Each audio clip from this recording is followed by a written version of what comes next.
Guys, Cash Flow 101, okay, basically tells you how broke people spend their money, how middle class spend their money, and how the rich spend their money, okay? So I want you to watch this about 10 minutes. Take some notes, guys, because this is the type of information that we did not get in elementary, junior high, high school, or even in college, guys.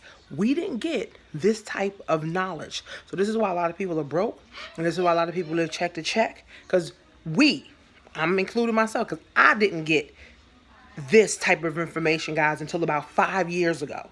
Okay? And then now this is why I show people, right, how to grab or make Amazon profit and then turn their profit into 200 to 800% commission or 800% return on their investment and keep doing it over and over and over. That's why I'll never be broke another day in my life. Okay, after that, I got this same information that you're gonna watch next. Okay, it's the same information I got 5 years ago, right? That got me invested in real estate, silver, gold, and Bitcoin. Well, Bitcoin a few months ago. Okay, you take profits, okay, and you turn it into investments that grow. Money has to grow. Okay, so watch the video. Hi, my name's PJ, and welcome to our short presentation. Have you ever wondered how the rich keep getting richer while broke people stay broke and the middle class seems to be shrinking? Well, this isn't nearly as mysterious as it may appear when you examine the specific differences in how broke people, the middle class, and the rich spend their money. Now, this is such a simple concept, yet so profound, it nearly knocked me out of my chair when I finally understood it. I'm going to show you exactly how the rich spend their money, and you can evaluate for yourself why they keep getting richer and the broke keep getting broker, and why the middle class remains so stressed out. Now, to get started, I'd like to review some financial terms we'll be using during this presentation. The terms that you need to be familiar with are cash flow, which means money you bring in, expenses, which means money you spend, assets. Now, this is the most confusing one. You're probably familiar with the traditional definition of an asset, which is something you own or have equity in. However, back in the 1990s, Robert Kiyosaki introduced us to a new definition of an asset in his groundbreaking Rich Dad, Poor Dad series of books. Robert taught us that an asset is something that pays you, and that's the definition we'll be using here. Liabilities is the last term, and it's defined as things that cost you money. As an example, a house is typically viewed as an asset, but can it actually be a liability? Yes, with our revised definition, anything that costs you money is a liability, not an asset. If you have a mortgage, your house is an asset to your banker because it pays him or her every month. But could a house also be considered an asset to you? Yes, in the right circumstances it could, when it pays you money. Let's say you buy a house and you rent it out, and it paid you a positive cash flow every month after all expenses. That would then be considered an asset. Now, one more time with the terms, just to be very clear before we continue. Cash flow is money you make. Expenses, that's money you spend. An asset pays you, and a liability costs you. Now let's take a look at how broke people spend their money. Now, when I say broke people, I'm not referring to the destitute. I'm speaking about that large portion of our society that lives from paycheck to paycheck and who never seem to have any money. In fact, most times there's more month left at the end of their money, and I'm sure many of you can relate to that group. On payday, broke people buy what I'm going to call stuff. Well, what's stuff? Well, that's inexpensive things that people buy that they don't really need to survive. You go into someone's house and you can't find any counter or tabletop space in the whole house because of all the stuff on it. Their house and their cars are full and cluttered with stuff. Well, where do they get all this stuff? They buy it at the flea market, at the garage sale, at the dollar store, at the craft show. So cash flow comes in, and then it goes straight out the expense column to buy stuff. You see, broke people never really educate themselves on assets and liabilities. They justify buying all of this stuff by claiming that it costs so little. But over the years, it's all they ever have. The problem is their cash flow never produced or created more cash flow. Now please understand, I'm not undermining or taking any shots at this or any group.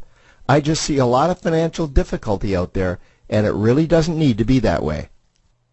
Creating wealth isn't a mystery, it's a formula. The only reason someone doesn't create wealth is because they either don't know the formula or they don't apply the formula. Now let's take a look at the middle class. The middle class is the group that society mistakenly thinks are rich. They're not. Yes, they typically earn a six-figure income, and many of them appear rich, but it's what they buy with their money that keeps them prisoners of the middle class. What they typically buy are liabilities. Remember the definition of a liability? Things that cost you. By buying liabilities, the money gets pushed up and out their expense column. Liabilities are items like cars, boats, houses, airplanes, credit card debt. Now let's see just how this happens. The middle class gets a nice paycheck, let's say $10,000 for the month. They then split that down the middle and they pay their monthly expenses with half, and with the other half they make a down payment on a new car. The car costs $5,000 down, and after they add on the insurance and the maintenance, that liability now costs $1,100 new dollars every single month. A few months go by and they want a boat, then a vacation home, a Rolex watch on their credit card, a vacation on their credit card. And before you know it, their liabilities have raised their expense levels to near or above their income levels. They actually spend equal to or more than they make. Meaning that they have to go to work and make a certain amount of money every single month just to cover their liabilities. The other important issue with both broke people and the middle class is that normally all of their cash flow is dependent on their own effort. Meaning that they've educated themselves to exchange their knowledge and expertise for someone's money.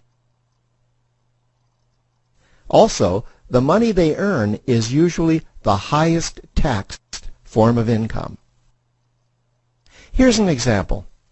An attorney is knowledgeable about law, so people pay him or her in exchange for that knowledge on an hourly basis. The problem here is that if the attorney isn't sharing that knowledge with a client, then the attorney isn't making any money. This causes lots of stress and anxiety in their lives. And if you ever ask them to take an afternoon off to play golf with you, well, they very rarely can because of how much money it'll cost them to take that time off. On the surface, life's pretty good. The reality is that it's a roller coaster ride. That's the middle class. Now, I know this group very well because for a great deal of my adult life, that was me. Now let's take a look at how the rich people spend their money. Rich people acquire assets. Again, an asset is something that pays you. If you want to become rich, buy assets that earn you more money. The money cycle looks like this. Acquire assets that produce cash flow, invest the profits to acquire more assets that produce more cash flow, invest those profits to acquire more assets that produce more cash flow. The rich spend their money and acquire things that produce more money. Here are a few examples of assets that produce more money. Investments are the obvious ones: stocks, bonds, real estate. Education is another asset. If you learn how to do something that produces more money for you and you actually do it, that's buying an asset. There's a great quote that goes, "If you think education is expensive, you should see how expensive stupidity is." Another example of assets you can acquire that pay you are cash-generating opportunities, especially those opportunities that can create a passive cash flow. Passive meaning that once you build it up, the money continues to flow whether you're still building it or not. Here's a small example. Let's suppose you bought a pinball machine and you put it in a barber shop, and you don't spend any of the profits. You save them until you can buy another pinball machine and put it in another barber shop. This, by the way, was Warren Buffett's first business. If you don't know who Warren Buffett is, he's one of the top 2 richest men in America. The rich are extremely eager to find those passive cash-generating opportunities because those opportunities continue to pay them month after month, year after year, long after they've stopped working the opportunity. You know, I see this happen again and again with successful entrepreneurs. They find a passive cash flow stream that they build up, and it continues to pay them month after month, year after year. They then take those profits and multiply them in another passive cash-generating opportunity, and then again in another. In conclusion, here's what I've learned over the years. You can't find these passive cash-generating opportunities unless you're open to hearing about them. Then, once you find them, you must be willing to see what fits you and then act. Now, the reason I say this is that I once answered a hokey little ad that I ended up generating 7 figures from, simply because I answered that ad and then took action. These opportunities are out there. You just need to find them. You also must be opportunistic enough that when the right situation does present itself, you don't miss it. So remember, broke people buy stuff, the middle class buy liabilities, and the rich acquire assets, preferably cash-generating opportunities that can create passive cash flow. They then take that cash flow and invest it in another asset that produces more cash flow. That's the wealth creation formula.